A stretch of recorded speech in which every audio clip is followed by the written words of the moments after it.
Same man, different Tuesday, different word. His name is Ahmed al-Sharaa. Roger, Charlie, we're ready to rock.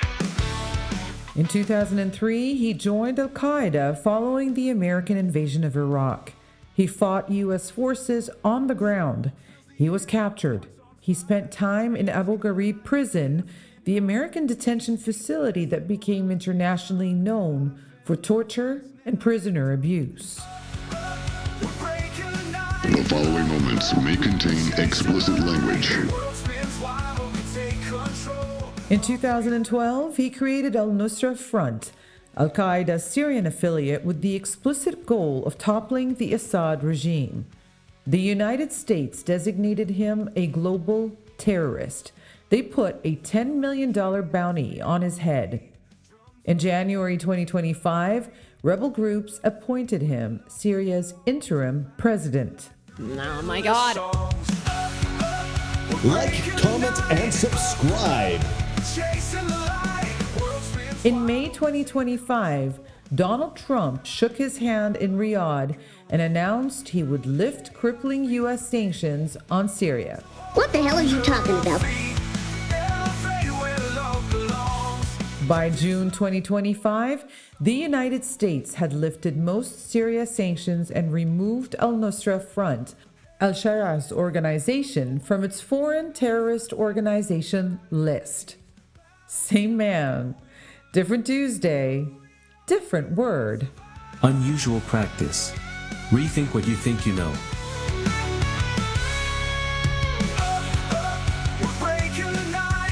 Welcome back to The Arrangement. I am Charlie, and this is episode 3, entitled Terrorist Tuesday. This episode is about one word, how it is assigned, how it is removed, and what that tells you. Not about the people it's applied to, but about the people applying it. Let the games begin.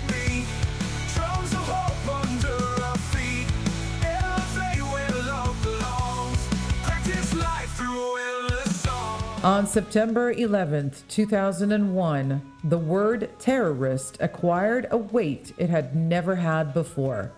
Overnight, it became not just a description of an act of violence, it became a legal category.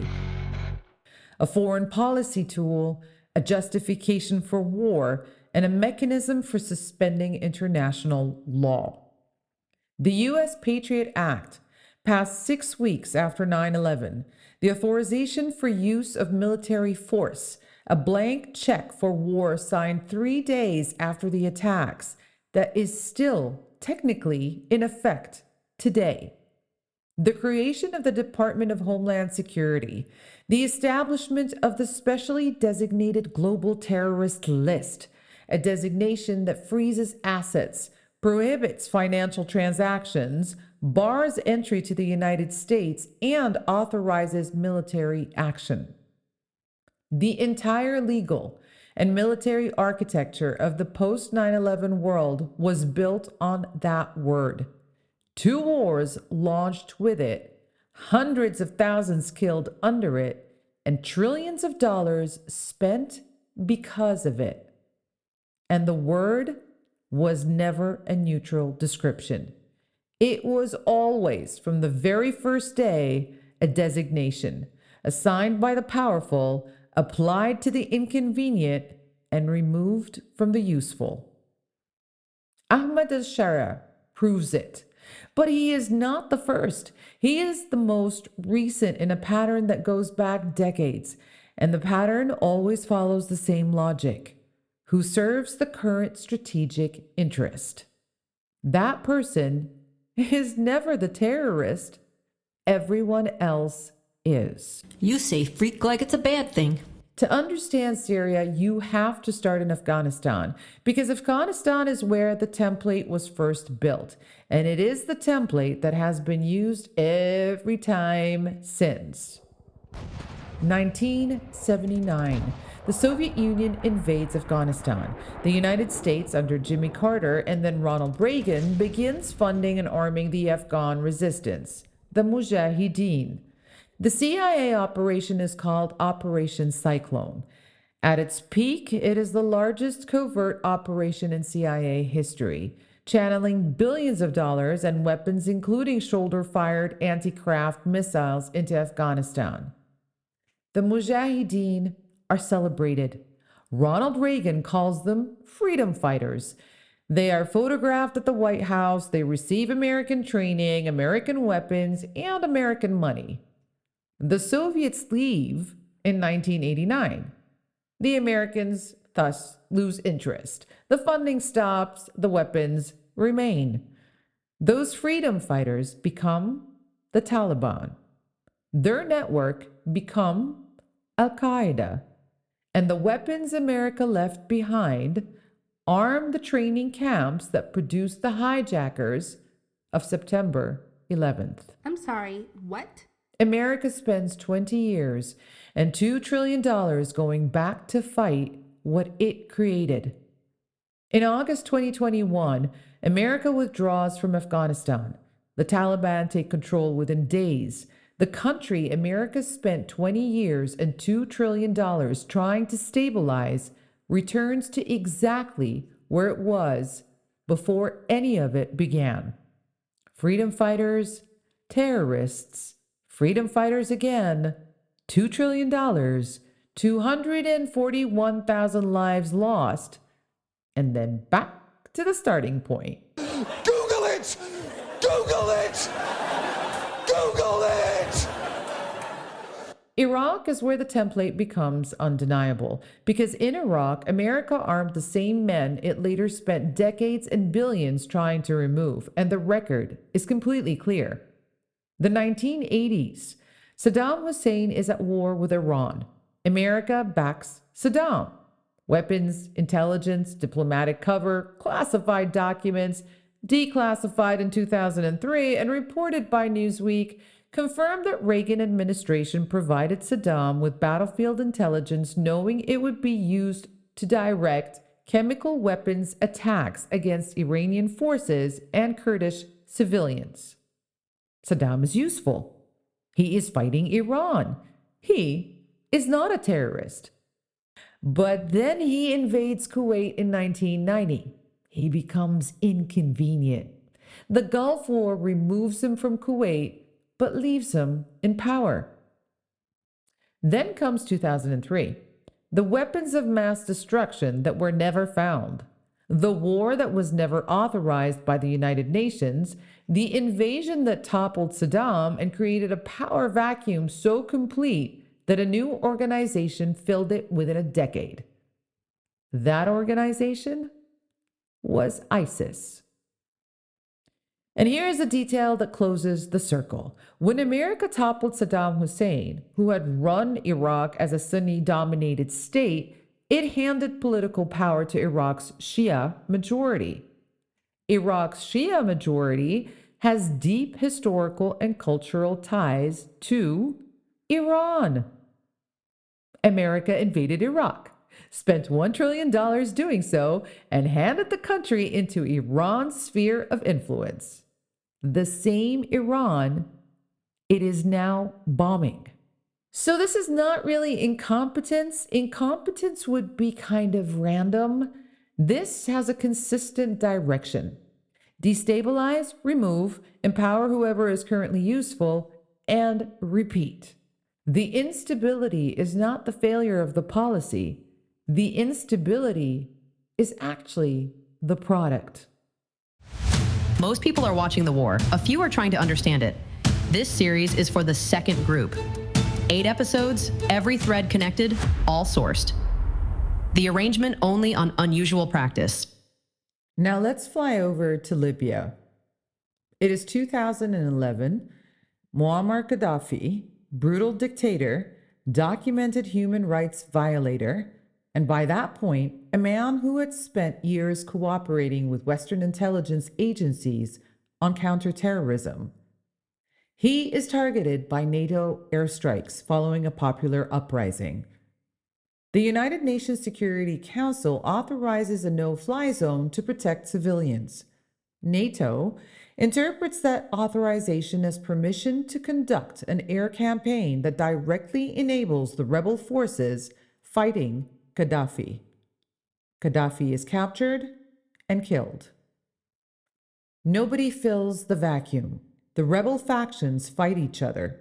The weapons flood the region into Mali, Niger, Chad, Sudan. The state collapses. By 2017, the United Nations documented open slave markets operating in Libya. Human beings, primarily sub-Saharan African migrants, sold publicly for as little as $400. Slave markets. In 2017, documented by the United Nations after a NATO military intervention that was sold to the world as a humanitarian mission to protect civilians. It was not reported as the lead story. It was not the subject of sanctions. It was not the basis for military intervention, because Libya had already served its purpose. We request that everybody stays calm at the current moment, for there is a zombie apocalypse currently happening on the West Coast. Now we come back to Ahmed al-Sharaa, because his story contains every element of the template in one place, and it happened in the last 12 months. When rebel forces swept into Damascus in December 2024 and Assad fled, Western governments faced a dilemma. The most effective fighting force that had taken the Syrian capital was HTS, Hayat Tahrir al-Sham, al-Sharaa's organization, the one on the terrorist list, the one with the $10 million bounty. The dilemma resolved itself when al-Sharaa made one specific commitment. He told reporters that his administration would continue to uphold the 1974 disengagement agreement between Syria and Israel, and that he had no interest in a conflict with Israel. That was the transaction. One sentence. Syria's northern border with Israel neutralized. In exchange, international legitimacy, sanctions lifted, and a presidential handshake in Riyadh. And the Syrian people? Well, within 2 months of taking power, al-Sharaa had filled his cabinet with HTS loyalists and family members. His brother as health minister, a relative of his wife running customs, another relative managing the presidential palace, the structures of the authoritarian rule reconstructed immediately with new names. Researchers who studied the transition put it precisely. What changed was not his ideology. It was how international institutions talked about him. Legitimacy was constructed through language, not through reform. That sentence explains not just Syria, it explains every name change in this entire episode. The freedom fighters who became terrorists, the terrorists who became presidents, the dictators who were useful and then became threats. What changes is never the person. It is always the language constructed around them. And the people who control that language are the people who decide who gets bombed and who gets handshakes. So here's the question this episode has been building toward. Who decides who is a terrorist? There is no international court. There is no independent tribunal. There is no agreed global definition that carries legal force across borders. There is the United Nations Security Council, which can designate terrorist organizations, but those designations require consensus among 5 permanent members, each of whom has veto power, and each of whom uses that power to protect their own allies from designation. In practice, the United States designates. And the world largely follows because the designation triggers financial sanctions, travel bans, and asset freezes that any country doing business in US dollars cannot ignore. Which means The most powerful foreign policy tool in the world, a tool that can destroy governments, collapse economies, and justify military strikes, is controlled by one country. Applied according to that country's strategic interest, and with no independent oversight, no appeal mechanism, and absolutely no obligation to consistency.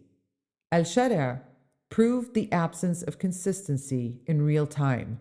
On the specially designated global terrorist list with a bounty on his head on one Tuesday, running Syria with American diplomatic support, his terrorist designation removed.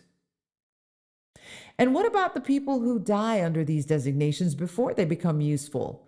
The drone strikes in Pakistan, Somalia, Yemen, carried out against targets designated as terrorists?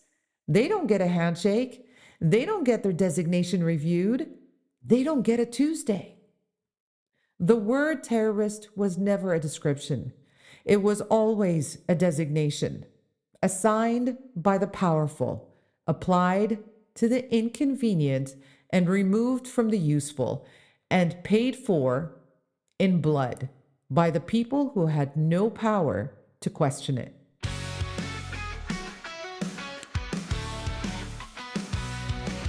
Afghanistan, Iraq, Libya, Syria, 4 countries, 4 variations of the very same template. Arm, destabilize, designate, remove. Install whoever is currently useful, call it something that sounds like a principle, and mosey on.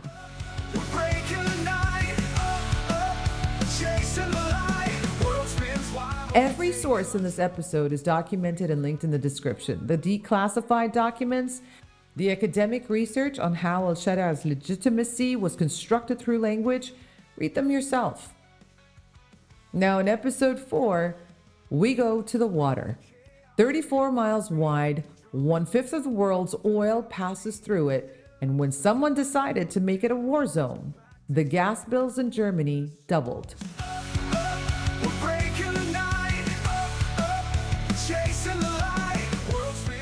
The stock market in Seoul crashed, and Russia counted its profits without firing a single shot.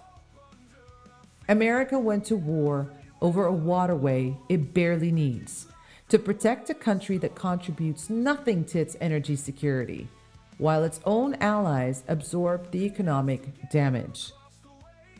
Who benefits from that arrangement? Like, comment, and subscribe. This was Unusual Practice. Stay curious, stay bold, stay aware.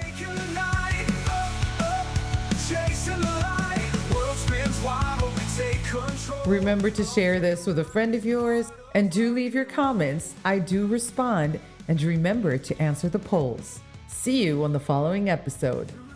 Mom, somebody just followed me. And we say bye-bye. Practice life through endless songs, through the chaos, feel